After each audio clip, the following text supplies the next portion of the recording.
This plane carrying 200 passengers had no one in the cockpit. It turned out that hijackers had taken control of the entire aircraft, forcing even the captain into the first-class cabin. However, a veteran on board noticed something peculiar. The gun used by the hijackers might be fake. Earlier, a hijacker had fired a shot, but no one was hit. No bullet holes were found on the plane, and the cabin pressure remained unchanged. This suggested that the hijackers likely fired blanks. The curly-haired man decided to take a risk. Pretending to feel sick, he went to the restroom to throw up. He used this opportunity to scribble a note, which he tossed into the rear cabin on his way back. A woman picked up the crumpled paper, which instructed her to look for bullet casings on the floor, and if none were found, to turn on the reading light above her seat. The woman began searching every corner of the floor for bullet casings, but a hijacker noticed her suspicious behavior. Thinking quickly, she placed her glasses on the ground and told the hijacker she was looking for them. Luckily, the hijacker didn't suspect anything unusual. When Matt looked back, he saw the woman's reading light was on, indicating no bullet casings were found on the floor. However, Matt, being cautious, expressed concern that the hijackers might have picked up the casings. Just then, the crew received news that some girls in the economy class had found a bullet in the plane's restroom earlier,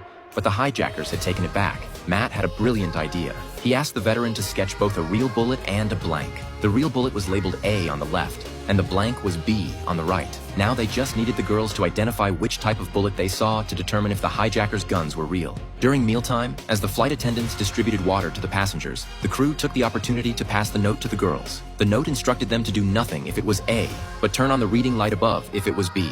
Once everyone had received their water, the crew saw the girl's light turn on. They approached her to reconfirm, and she nodded firmly. The crew immediately relayed the message to Matt, and everyone breathed a sigh of relief. It was time to strike back. Just then, a confrontation broke out between a passenger and the hijackers in the rear. A golden opportunity. Matt quickly left his seat and snuck into the last passenger cabin. He grabbed a makeshift weapon and ambushed the hijacker, whose gun fell to the ground. After a scuffle, the hijacker surprisingly picked up the fallen handgun, but Matt remained calm. You know they're blanks. So go on then. Pull the fucking trigger.